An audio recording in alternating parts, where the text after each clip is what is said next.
আসসালামু আলাইকুম। নতুন ব্লগে সবাইকে স্বাগত জানাচ্ছি। আমি জাকিয়া রূপা। আজকের ব্লগে থাকছে অনেক কিছু, তো ব্লগটা না টেনে পুরোটা দেখার চেষ্টা করবেন। আর আজকে ব্লগটা শুরু করেছি দুপুর 2টা থেকে শুরু করেছি। আজকে বাচ্চাদেরকে নিয়ে ফিরেছি, তারপর হচ্ছে রান্নার কাজগুলো সব গুছিয়ে রেখেছি, আপনাদের সাথে শেয়ার করব আজকে কি কি রান্না করব। আর আজকে হচ্ছে অনেক কাজ, অলরেডি অনেক কাজ করে ফেলছি, আবার অনেক কাজ রয়েও গিয়েছে, যে রান্না বাড়াটা রয়ে গিয়েছে, বিকেলে নাস্তা বানানোটা রয়ে গিয়েছে। তারপরে হচ্ছে মেয়েকে নিয়ে হচ্ছে কোচিংয়ে যাব। আজকে মেয়ের কোচিং শেষ হবে রাত 8:30টার দিকে। তো আজকে বাইরে থাকা হবে সন্ধ্যার পর থেকে, কারণ হচ্ছে মেয়ের সাথে থাকবো এই। আর বাসা বাড়িতে সকালে আমার হেল্পিং হ্যান্ড আসে, তখনই হচ্ছে আমার সকালের দিকেই হচ্ছে ম্যাক্সিমাম কাজ শেষ হয়ে যায়।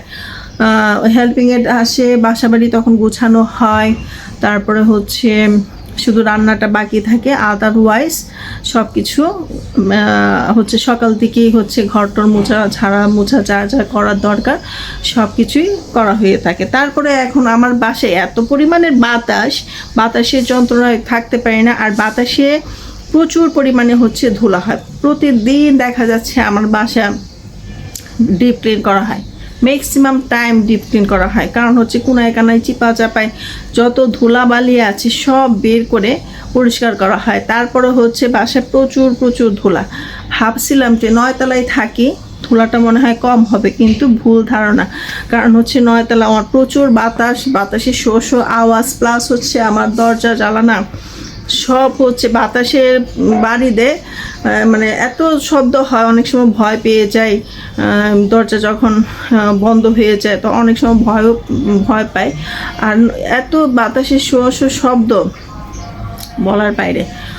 তো দক্ষিণ সাইডে ফ্ল্যাট কিনেছিলাম, একটু হেলদি বাসা এই চিন্তা করে, কিন্তু এখন দেখি যে বাতাসের সময় এই সিজনটাতে জুন যখন গরম থাকে প্রচুর পরিমাণে বাতাস হয়।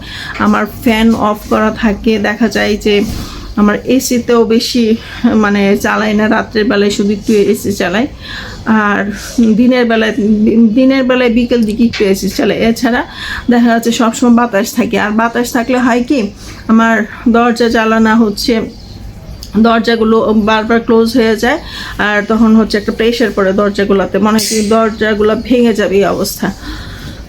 তো বাচ্চাদেরকে স্কুল থেকে নিয়ে আসলাম, নিয়ে এসে একটু নাস্তা টাস্তা করালাম, একটু ফ্রুটস দিলাম খেতে। ওরা আবার যে টিফিনগুলো ব্যাক করেছে ওইগুলো একটু খেলো। তো চলুন এখন একটু রান্না বান্না করব, কি রান্না করব আপনাদের সাথে শেয়ার করি। আজকের কি রান্না বাড়া শেয়ার করব। আর আজকে একটু খালার বাসা থেকে খাওয়া দাওয়া করে আসছিলাম, আমি আর জায়মা একটু খাওয়া দাওয়া করে আসছিলাম, আর এই জন্য একটু দেরি করেই খাবো, রান্না শেষ করে গোসল করে তারপরে হচ্ছে খাবো। আর হচ্ছে এখন চলুন যাই রান্না করে কি আজকে রান্না করব এটা হচ্ছে আপনাদের সাথে শেয়ার করব, যে আজকে কি রান্না হবে বাসায়। তো চলুন। অলরেডি ডাল রান্না করে ফেলছি, ডাল রান্না করেছি, আম দিয়ে ডাল রান্না করেছি। তো এখন আমের সিজন, আম ডাল খেতে খুব ভালো লাগে। আর এই পাশে হচ্ছে সব কিছু রেডি করে রেখেছি, এখন হচ্ছে তাড়াতাড়ি রান্না করে ফেলবো, 2 চুলায় রান্না বসাবো, রান্না হয়ে যাবে। করলা ভাজি করব, তো করলা এখানে কেটে লবণ দিয়ে মেখে রেখেছি। আর এটা হচ্ছে খাসির কলিজা, তো এই কলিজাটা রান্না করব, এই যে ছোট ছোট আলু দিয়ে রান্না করব। আর ট্যাংরা মাছ রান্না করব হচ্ছে ধুন্দুল আর আলু দিয়ে। তো এই হচ্ছে আমার আজকে রান্না বাড়া। কয়টা আইটেম? 3টা আইটেম আজকে রান্না করব, 1টা 2টা 3টা আর হচ্ছে ডাল। এই হচ্ছে আমার আজকে রান্না বাড়া। তো আমি এখন হচ্ছে করলা ভাজিটা হচ্ছে বসাইয়া দিব। আমি করলা সবসময় করি কি, করলাটা হচ্ছে ভালোভাবে লবণ দিয়ে মেখে রাখি, তারপরে হচ্ছে একবারে বসিয়ে দিই।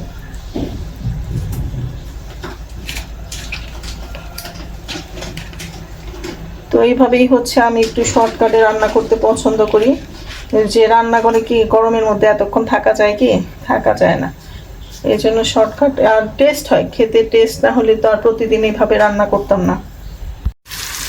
তো কাঁচা মরিচ সব কিছু দিয়ে দিলাম।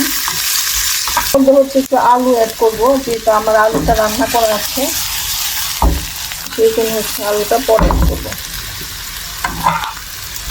রান্না মোটামুটি শেষের দিকে। এখানে হচ্ছে খাসির কলিজাটা ভুনা করে নিচ্ছি, আর ওই পাশে হচ্ছে মাছের ঝোল দিয়ে দিলাম। তো ঝোলটা শুকিয়ে গেলে মাছ রান্নাও শেষ হয়ে যাবে। আর করলা ভাজি হচ্ছে অলরেডি হয়ে গিয়েছে। তো এই তো আমার রান্নাবাড়া শেষ। এখন হচ্ছে খাওয়া দাওয়া করব। খুব সুন্দর দুইটা গিফট পেয়েছি, আপনাদের সাথে শেয়ার করব কি কি গিফট পেলাম। তো আগে দেখেন আমার গিফটের কাভারিংটা। এই যে কত সুন্দর একটা বক্স, অন্ধকার আসছে মনে হচ্ছে।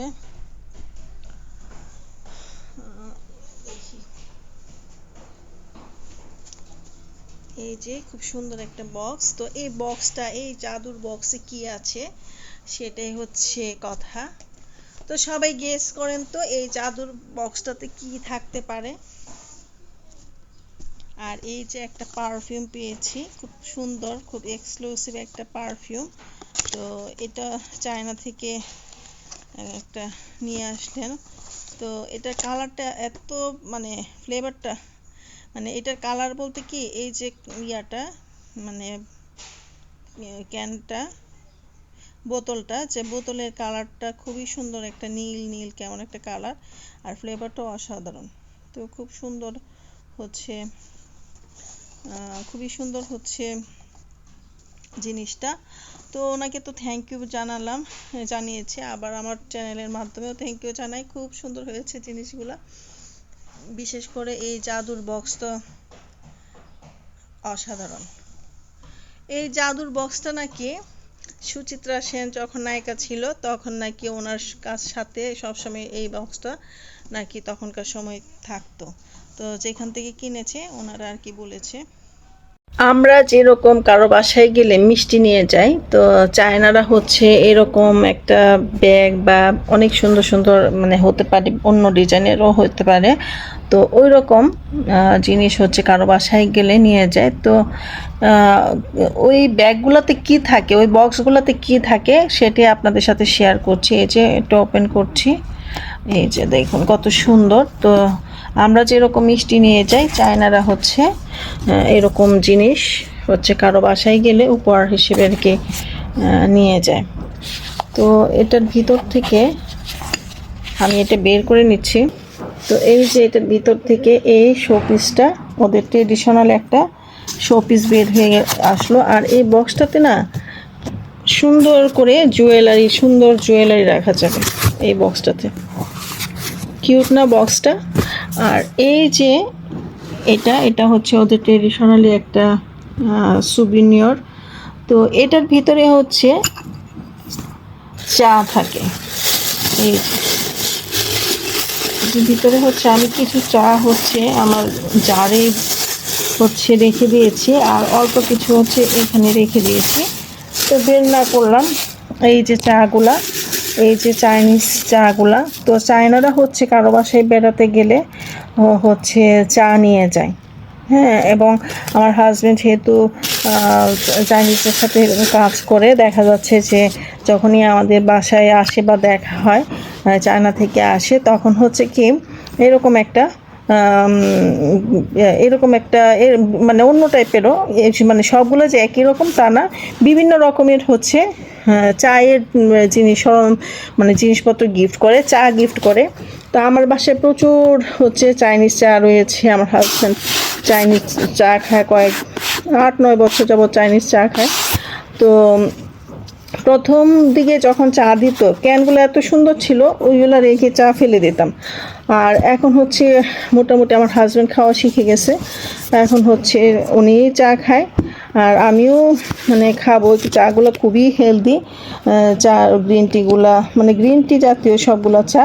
আর চায়নারা হয় কি, বা সারাদিন শুধু চাই খায়, পানির পরিবর্তে সারাদিন হচ্ছে চা খায়। তো হচ্ছে চাইনিজরা যখনই কোথাও বেড়াইতে যায় দামি দামি চায়ের ব্যাগ নিয়ে যায়, এরকম ব্যাগ বক্স হ্যাঁ, অনেক কিছু নিয়েছে। আমার কাছে প্রচুর চা ছিল, এগুলো শেষ হয়ে গেছে। সুন্দর সুন্দর কৌটা ছিল চায়ের। তো এখনও কিছু কিছু কৌটা রেখে দিছি, যে ভাল লাগছে, অনেক সুন্দর লাগছে তাই রেখে দিলাম। আরেকটা আপনাদের সাথে শেয়ার করব, আরেকটা জিনিস পেয়েছি, ওইটা আপনাদের সাথে শেয়ার করছি। চাইনিজরা চা খাওয়ার ব্যাপারে কতটুকু শৌখিন দেখুন।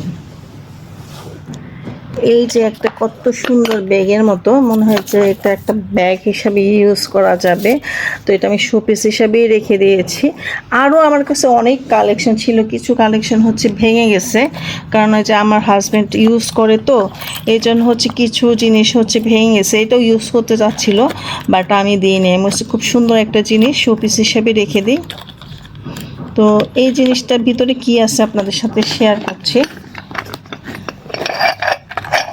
এই যে এটা একটা চা চা খাওয়ার কেতলি বলতে পারেন, চায়ের কেতলি।